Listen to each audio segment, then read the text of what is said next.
What's up, everybody? Welcome back. Hope everybody's having a great day or night whenever you're watching this. Man, we got Game 7 in the NBA Western Conference semifinals, and we got it with the Nuggets, and we got it with the Timberwolves. And Timberwolves handling business right now. There's about 7 minutes left in the fourth quarter. They are up by 36 points. It's beat down right now. And Minnesota did not roll over after losing the last 3 games. And this series has been fire, man. Like, a lot of blowouts, but, like, you're just seeing the best of each team on any given night. And I hope Game 7 we get the best of both teams because this is awesome, right? You're going to see Anthony Edwards and Karl Anthony Towns, Jaden McDaniels, those guys in their first Game 7. You're going to see them. They're going to go against the defending freaking champs with the best player in the world in Nikola Jokic. And awesome Jamal Murray, although he has struggled quite a bit in this series. Michael Porter Jr., Aaron Gordon. Like, you got all KCP. There's so many different, like, styles in this game. And this Game 7 is going to be fire. I don't think this is going to be a blowout game. This is going to be that game in the series where both teams are fighting tooth and nail, and I feel like it's going to come down to that fourth quarter execution. But I want to break down why I think so. So if you're new to the channel, please subscribe if you like this kind of content. Please like the video. But this Game 6 is really just hasn't been close since like 6 minutes left in the first quarter. And I just love the way the Timberwolves responded because the Nuggets been taking their lunch money the last 3 games, just beating them down. And I love the adjustments that the Timberwolves made in regards to doubling Jokic in the post, but starting the rotations early so you don't get killed on those skip passes. And it's helped their defense and not giving up those wide open threes. And of course, Denver just missed some open shots. That's going to happen. So when Denver gets nothing from its bench because that bench is weaker than it has ever been in the last couple of years, it puts them in a really tough situation when Jamal Murray is not hitting, Michael Porter Jr. is not hitting.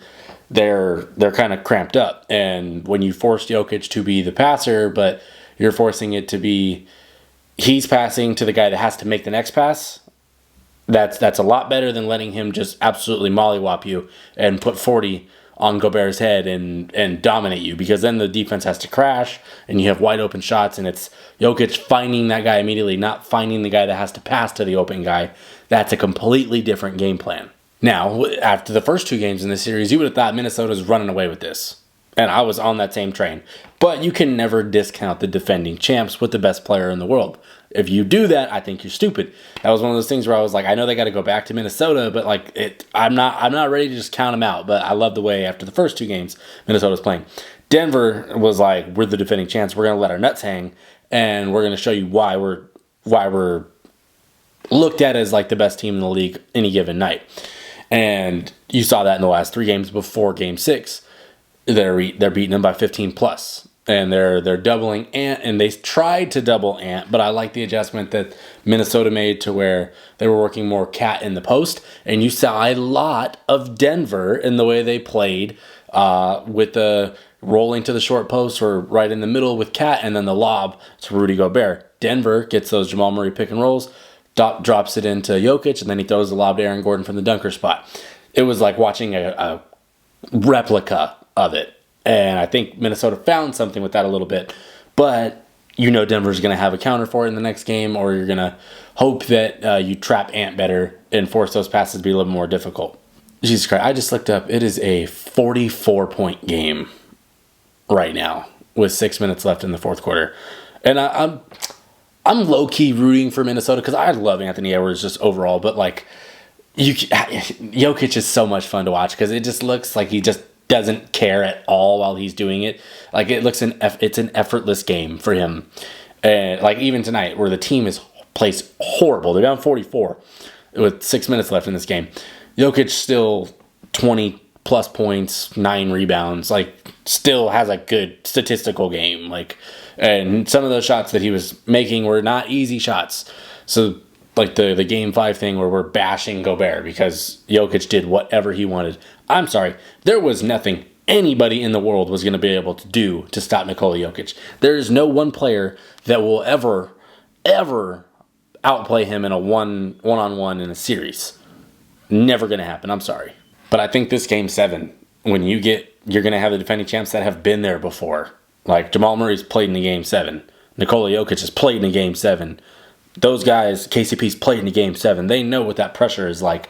You're going to see the team with experience versus the team that doesn't really have that, with the exception of like Mike Conley, Kyle Anderson, and Rudy Gobert, of course.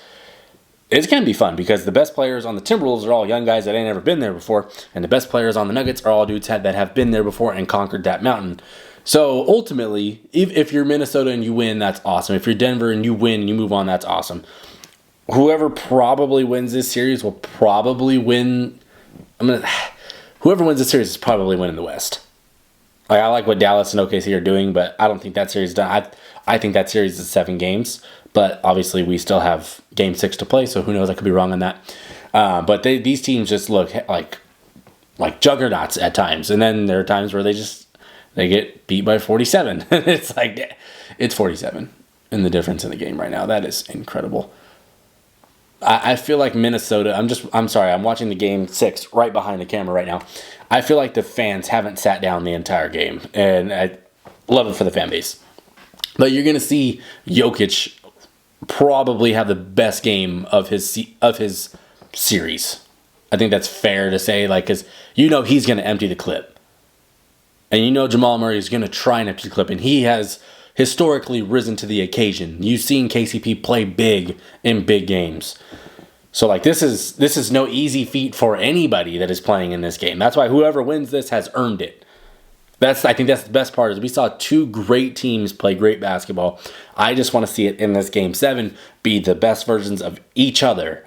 And whether that's a 90-89 game or a 120-119 game, I just want to see something that is one of the greatest games that we could possibly witness. And both teams have the makings of being able to do that because they're built in similar fashions. And, well, granted that Minnesota's best player is a guard and Denver's best player is a center. It's a different kind of scheme, but ultimately the roster constructions are pretty similar.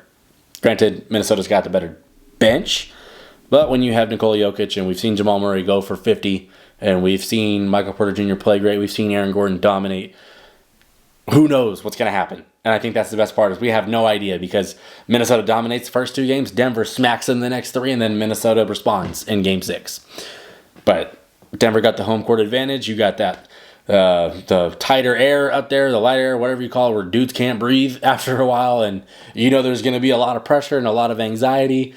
It's going to be good. I can't wait, man. I cannot wait for this Game 7. But I wanted to get this video out just because I got a wisdom teeth surgery tomorrow, so I'm going to be knocked on my ass for a little bit. I probably won't have any videos come out the next few days just because I'm going to be all, surgically or surged up, whatever you want to call it. I don't really care. But yeah, I'm really excited for this Game 7. Who you got? You got the Timberwolves or you got the Nuggets? Who do you think is going to rise to the occasion? Who's going to be that slept-on guy? Who's the guy that's going to come out and hit 4 threes off the bench or uplift his team that isn't expected to? Because there's always that one guy in these games. Somebody's going to be the hero, and I cannot freaking wait. Let me know in the comments how you're feeling, who you got. I'm giddy about it. If you're new to the channel, please subscribe if you like this kind of content. Please like the video. But Game 7 in Denver, I'm hoping it's going to be a banger. And I think these teams are saving their best for last. Thanks for watching. I really, really appreciate it. Hope you have a great night. But can't wait for Game 7. So, yeah, I'm done. Peace.